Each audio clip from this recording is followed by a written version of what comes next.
Karena doktrin itu diajarkan untuk militer. Dan itu dilakukan. Nggak ada, hati-hati ya. Makanya antara pengamat militer sama pelaku militer itu beda. Kalau saya ini pengamat dan pelaku. Kalian tanya apa saja lah tentang doktrin. Sebelum melanjutkan, kami informasikan, konten ini berisi narasi atau visual mengenai ilmu pengetahuan dan berita yang mungkin saja masih ada kesalahan atau belum sesuai dengan sudut pandang Anda. Reaksi Nusantara mengajak Anda untuk mempelajari materi di dalam video ini, sebagai edukasi sekaligus mengkoreksi dan validitas materi yang terkandung di dalamnya dari sudut pandang Anda atau dari narasumber yang berbeda. Simak materi video ini sampai selesai supaya benar-benar paham sebelum Anda berkomentar. Dan bagikan link video ini ke media sosial lainnya supaya mereka bisa memberi dan berbagi pengetahuan bersama kita. Terima kasih dan salam damai untuk Indonesia bersama Reaksi Nusantara. Mencari nilai, mencari ijazah, mencari titel. Lah kumpulkan aja sekarang Pak Paulus ini pakar-pakarnya. Coba masalah bencana juga, semua coba pelajari, lesson learn. Tidak ada yang dipersiapkan, selalu spontanitas. Makanya sekarang, Bapak belum nggak? Mau mencari vaksin untuk 200 juta penduduk ini. Sekarang apalagi sudah dikaji nggak di Malaysia? Sekarang anak-anak sudah kena semua. Dipelajari sama mereka. Sementara di Indonesia, para wisata buka. Ya. Kemudian sekolah, sudah mulai lagi offline. Silakan aja, lihat ini sekarang di Tangerang ini, di dekat saya ini satu RT kena semua ini. Ya belum lagi kasus di Kudus sekarang, ikutilah perkembangan itu. Mana ada rencana kontingensi? Kemarin saya tanya, kalau rencana kampanye untuk politik, mencari kedudukan, mencari posisi, waduh sibuk, semua biaya habis-habisan ke sana. Tetapi rencana kampanye untuk melindungi bangsanya, melindungi itu pada rananya mana? Nggak ada. Apakah gubernur itu mengerti hankam rata? Apakah bupati ngerti? Rakyat ngerti? Uang yang dijamin aja banyak nggak ngerti kok. Bagaimana kita membuat rencana kampanye? Nah, saya agak keras. Kenapa? Saya bukan marah. Saya tegas. Dan saya bisa membuktikan bahwa itu tidak, bahwa apa yang kita lakukan sekarang ini tidak benar. Kita menata negara ini amatiran. Mana? Nanti kita buka Pak Paul. Ya, buku ini bukan yang kita ciptakan, ini bukan buku sembarangan. Saya akan buktikan, ya. Ya nanti pun ini kan kalau memang beliau-beliau yang di atas itu ya, Pak Tri mau tanda tangan, ya kan Panglima TNI mau tanda tangan, ya kan. Dan mereka mau kita bagikan. Saya kemarin mikir gimana ya supaya kepada mereka itu dicetak dalam bentuk apa namanya premium lah, bagus betul cetakannya kan, kertasnya juga bagus. Supaya mereka tertarik. Tapi kalau biaya kita ini, yang saya tanya anak buah, waduh, saya pengalaman di Lemanos, nggak cukup duitnya. Tapi kita upayakan lah, mana yang premium, mana yang mungkin untuk kita bagikan cuma-cuma, atau mana yang mau kita jual. Tapi kemarin saya tanya, kalau mau dimasukkan ke Gramedia, perlu waktu 4 bulan nih, editornya aja 4 bulan editingnya. Wah yang nggak sempat lah kalau maunya Pak Palo hari kesaktian Pancasila ini, kita sudah di tangan, bahkan saya September itu udah harus didistribusikan. Jadi punya waktu saya Juni, Juli, Agustus cuma 3 bulan. Dalam waktu 90 hari saya harus membusun buku itu kurang lebih berapa? Kurang lebih itu kalau saya hitung tulisan saya ini bisa 1000 halaman loh Pak Paul. 1000 halaman. Dan itu nanti kan 2 buku. Satu buku tentang Pancasila, yang satu lagi tentang kepemimpinan negarawan. Karena kegagalan kita 75 tahun ini adalah karena apa? Kepemimpinan.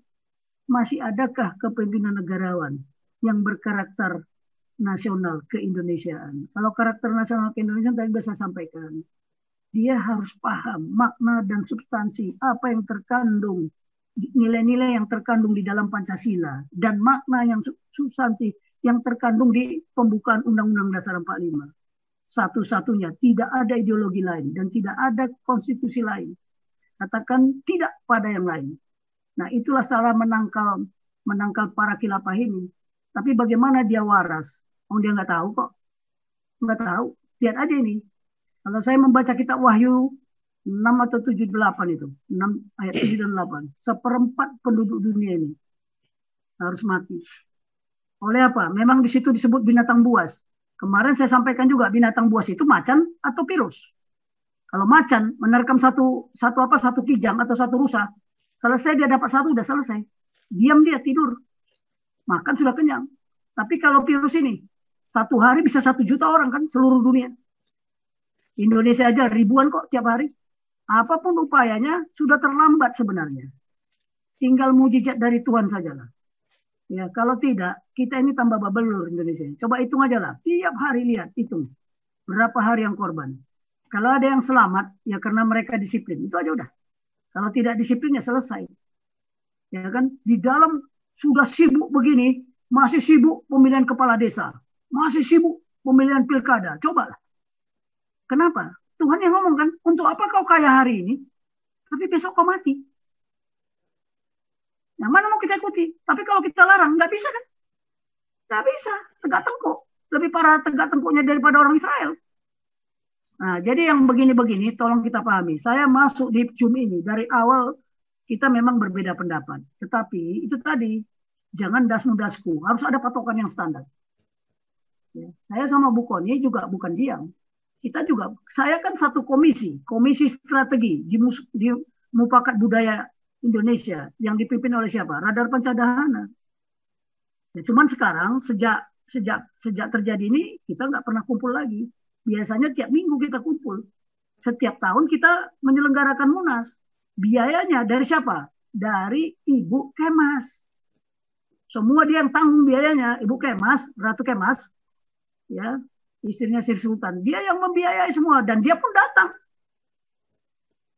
Datang dia melihat bagaimana penyelenggaraan itu. Karena beliau yang keluar duit. Tapi dengan PSBB ini kita kan nggak berani. Nanti kita melanggar protokol kesehatan.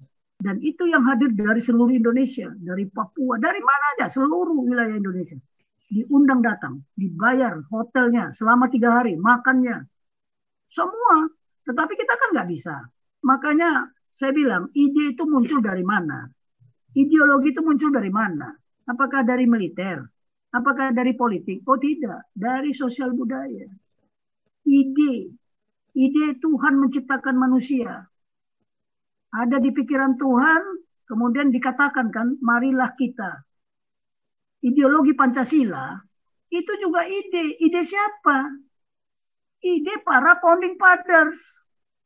Ya, mereka sudah mati. Saya nggak tahu apakah masih ada founding fathers yang masih hidup, yang menyusun menyusun Undang-Undang Dasar 45 kita itu sama Pancasila. Masih hidup nggak?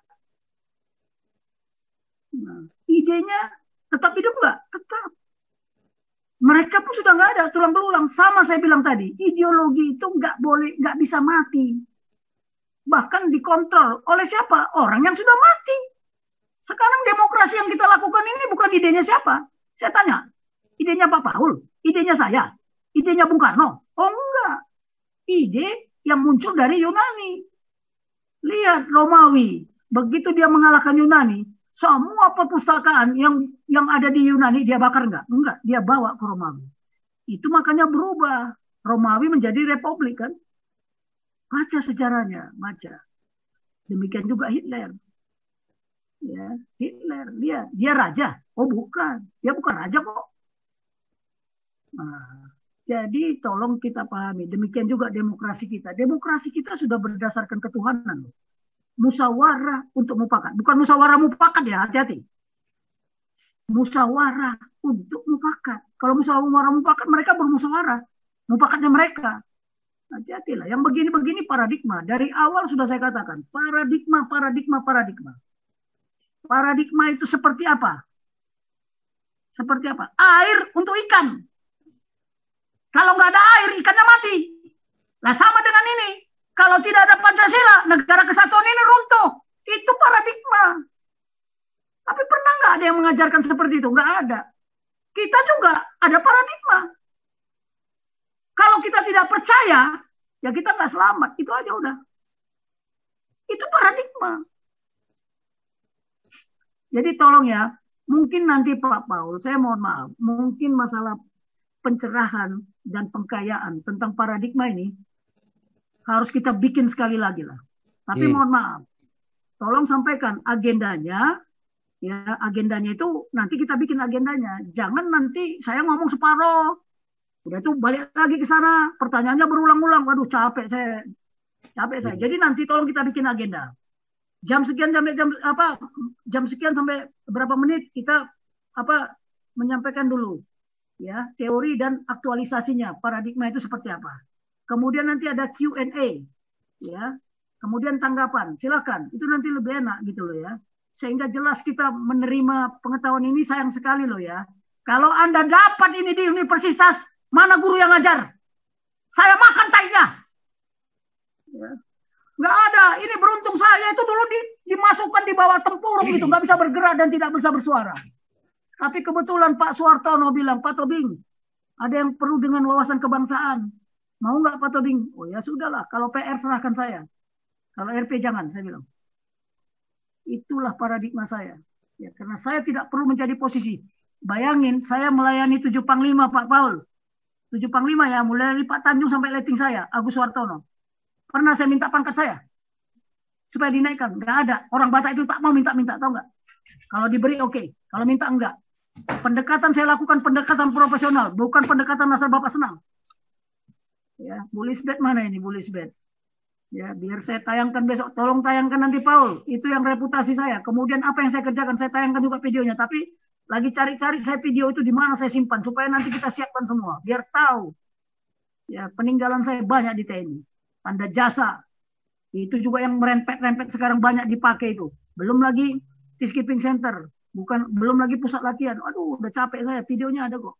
Tapi kita bukanlah ya. Kita perlu karakter, bukan reputasi. Reputasi itu adalah bagaimana orang melihat.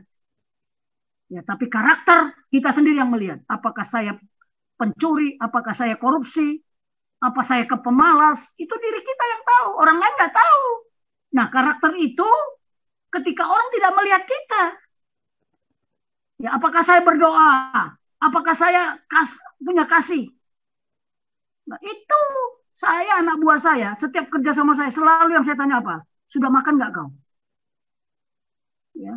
Pembantu pun saya tanya gitu. Dulu saya punya pembantu, ya karena nggak kuat, ya kerjaan banyak, rumah yang kita pakai besar, ya rumah jabatan itu gede-gede.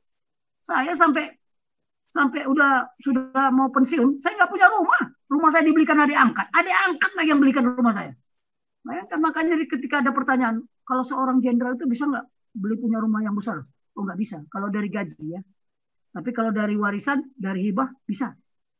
Ya, mainlah sekali-sekali ke rumah saya, lihat apa yang ada di sini, buku doang. Ya, ada emas pun di sini, sebatang emas pun nggak punya. Ya, tetapi kalau soal buku, mau tanya buku apa? Mulai dari kepemimpinan, doktrin, strategi, apa lagi? Ya, semua ada di sini. Dan itu bukan pajangan ya, saya baca. Makanya saya bisa ngomong. Apapun pertanyaan, saya coba menjawab. Ya, kalau saya tidak tahu, saya bilang tidak tahu. Kalau saya bisa tahu, saya jawab. Jadi mohon maaf Pak Tambah. Jadi itulah, kalau ditanya standarnya, kurang lebih itu 2 tahun. Dan itu para pemikirnya hebat-hebat semua. Dan kesiapan teknologi, alutsistanya juga sudah siap. Dan mereka, oh saya butuh ini. Bayangin ya, Amerika kalau nggak salah, dia sudah menyiapkan apa? Rumah di bulan. Tapi orang yang terbang ke bulan tidak boleh kembali ke bumi kan? Bahkan tanaman sudah dibawa ke sana. Nanti saya tayangkan lah kapan gitu. Ya. Nah ini, jadi kalau Pak Tambah, kita memang berat. Nah sekarang mau mengadakan sendiri atau membeli. Nah sekarang persoalannya tergantung. Tergantungnya begini, faktor waktu. Saya bilang apa? The power of time. Kalau terjadi tiba-tiba di Laut Cina Selatan, kita masih mau membuat. Hah? Masih mau membuat. Berapa tahun kita buat senjata? Yang diperlukan sesuai dengan apa? Sesuai dengan kebutuhan. Kebutuhan apa? Kebutuhan kritis. Menghadapi apa? Ancaman di sana. Kan sudah saya katakan, kalau peluru kendali, coba hitung aja lah, buka. Peluru kendali dari Cina dan peluru kendali dari Korea, sampai nggak ke benua Amerika? Oke. Nah sekarang, Australia apa diam? Oh tidak dong. Nah sekarang kalau peluru mereka beradu di udara, kira-kira beradu di mana? Bisa terjadi nggak di Indonesia? Kita nerima limbah perangnya, udah siap belum? Nah yang begini-begini, sudah ada payung belum? Yang namanya seperti kalau Iron Dome. Nanti kita tayangkan lah ya. Saya udah buat konsepnya dulu. Saya kan bilang, ibu kota saja nggak punya nggak punya konsep pertahanannya. Artinya konsep pertahanan yang tersusun secara gabungan paduan. Karena doktrinnya hankam rata. Rakyat juga harus terlibat. Ketika terjadi perang, rakyat terlibat nggak? Kemudian apakah kita militer itu sibuk nanti ngurusin melindungi rakyatnya? Nah, sementara melindungi dirinya sendiri berjuang juga. Jadi dua kerjaan yang harus dikerjakan sekaligus, yang enggak lah. Ya kan? Tapi bagaimana? Jakarta ini udah nggak bisa lagi mau dibikin seperti apapun, pertahanannya udah gimana ya? Saya mengatakan sudah gimana? Gedung-gedungnya itu sudah sudah bertingkat-tingkat. Mau gelar senjatanya mau gimana? Mau ditembak kemana? Orang lapangan tembaknya sudah, kalau saya tembakkan gedungnya kena. Mau taruh di atas gedung, senjatanya berat. Nah, yang begini-begini kalau kita mau menembak, itu kan harus terbuka di depan kita. Yang begini-begini kan belum diajarkan. Ya malah kita sibuk ya. Sibuk di kolam susu politik. Saya kasih tahu, sibuk di kolam susu politik sejak Indonesia merdeka sampai hari ini. Ya, lupa kita. Lupa apa? Masalah susu pertahanan. Ya, Pak Susu Kuda mungkin senang dia bilang susu-susu.